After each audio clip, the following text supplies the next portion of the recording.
মাধ্যমিকে নবম দেবাঙ্কন। অভাবের সংসারে পিতৃহারা ছেলের সাফল্যে আনন্দাশ্রু মায়ের। ঘরের দেওয়ালের রং মলিন হয়েছে অনেক দিন। বাড়ির কর্তা বেশ কয়েক বছর আগে পথ দুর্ঘটনায় মারা গিয়েছেন। তারপর থেকে ওই বাড়িতে মা ছেলের সংসার। সেই বাড়িতেই শুক্রবার সকাল থেকে আনন্দ হইচই। হবে নাই বা কেন? ছেলে দেবাঙ্কন দাস এবারের মাধ্যমিক পরীক্ষায় নবম স্থান অধিকার করেছে।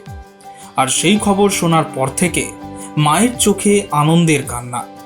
তার এই সাফল্যে মায়ের অবদান সব থেকে বেশি, সেই কথা জানিয়েছেন Debankan.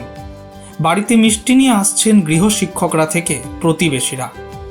Bureau report, angular news.